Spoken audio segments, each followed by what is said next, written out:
This is a Kenmore 158-433. It is a Japanese-made machine. Very nice purple here. Zigzag side load. The issue is that the tensioner is spinning right now.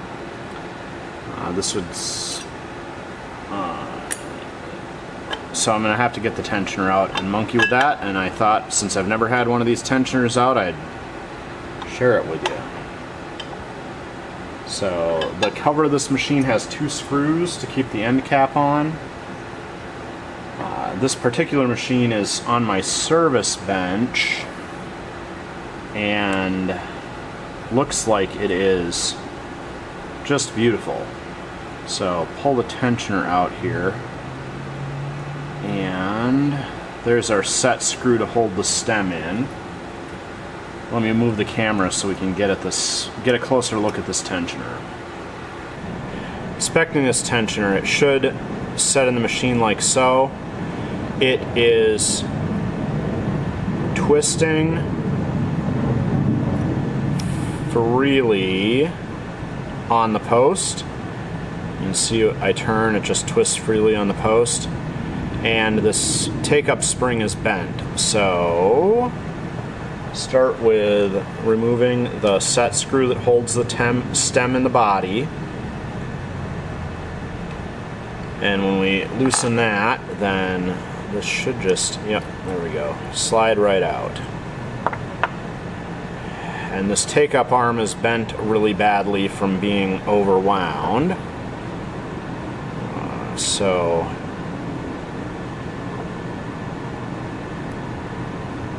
there. Straighten that spring a little bit.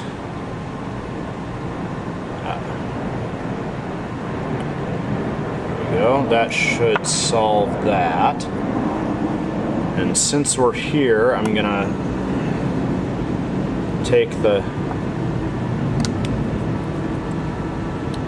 dial off here and reassemble, clean and reassemble this tensioner. So there's a set screw on the front, and then this plastic washer has the dot on it, and behind that plastic washer is this friction nut that helps give it clicks. And then the number dial comes off, and there's a plain washer for that number dial to ride against. And then the actual tension nut here has a star shape so that that pin on the dial can engage it. And there's our tension spring, which is a bit rusty, so I'm gonna put that in my, oh, and it's been mashed too, mashed real bad. There we go. Alright, I'm gonna drop that in my oil bath and blast the rust off of it.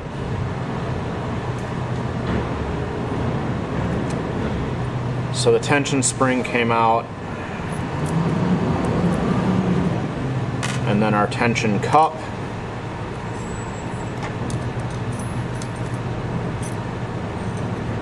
Two tension discs.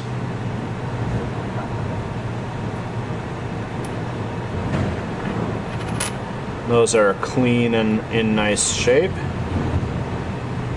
And there's the stem and the release pin out of the stem. If this tensioner needed rebuilding, you just need to pick a generic Kenmore tensioner that has the correct direction take-up spring on it, and then you are more than likely going to have to use the parts from the new tensioner to rebuild the old one. Now I'm going to put this back in the stem into the body here. And this is a pull-up spring. Oh, that's the other bend that was put in it that was wrong. All right. Need to... This bend here should be a 90-degree out.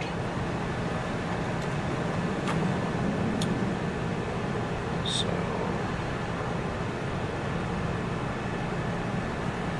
And to do that, I'm going to take and...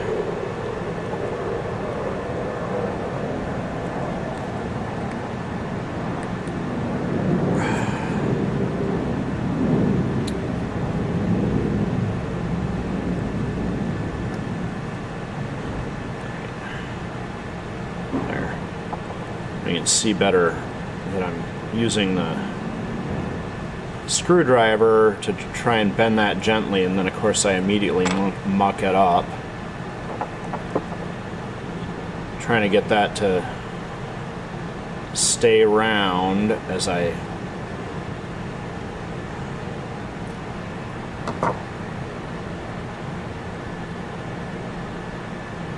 there.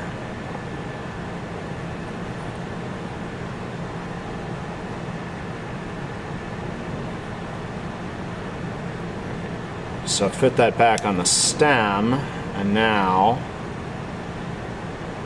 I'm going to twist the stem. This is where it touches, and I like to have about a half turn of preload on the spring. So I'm going to twist this spring, the stem around a half turn so that it preloads the spring. And now with the spring preloaded, tighten our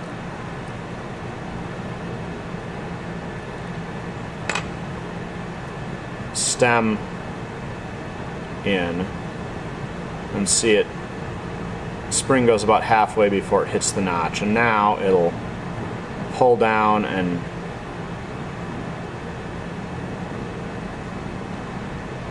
there. Perfect.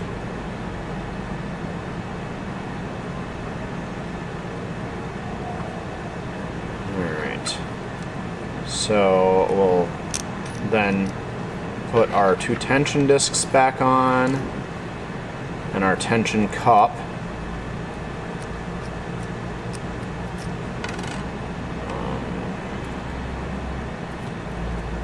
I popped the release pin in, I took it out, and then there.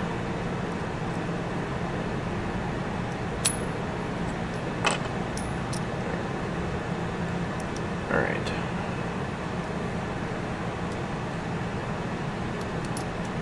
There's our cup.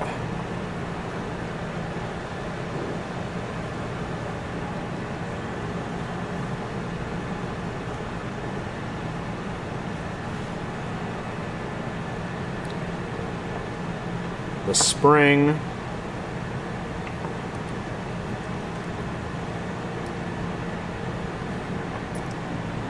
Our tension nut here.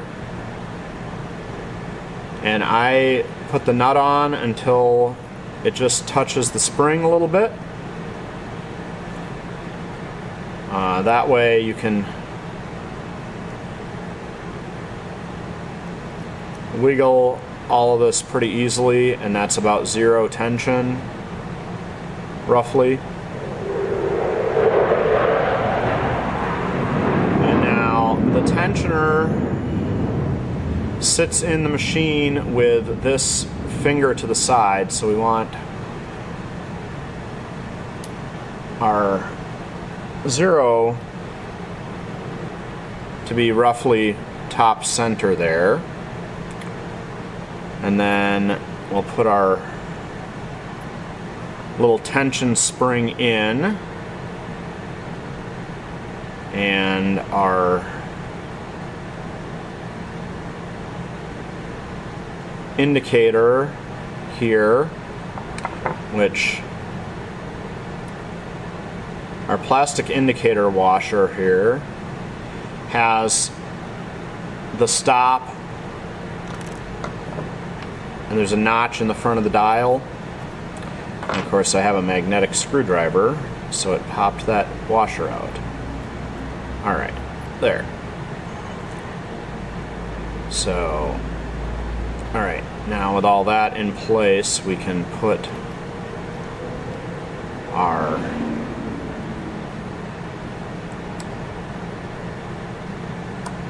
screw back in the front.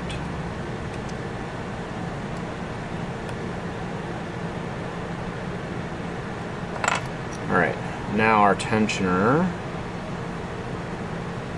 is functioning again. If this is a little bit stiff, you can put a drop of oil inside it, but it seems to be working. But that is disassembling and reassembling the tensioner for this 158.433. Well, I stuck this tensioner back on, and the take-up spring on the tensioner is at top dead center, and this hook is down here, and I wasn't paying attention when I put this on, so the dot on the tension dial is to the side here. This is going to get moved once the testing is done, and I have the tensioner adjusted to, say, 3 or 4, which is Kenmore tensioner adjustments, and then I'll pop this off the front, and all you have to do is take the screw out, the dial, and this marker washer and the dial, just pop them off, turn them to where you want, and reassemble it. So that should be easy enough, but I think there don't seem to be any other major problems with this machine, so aside from that quick bit with the tensioner, I think this is going to be good to go.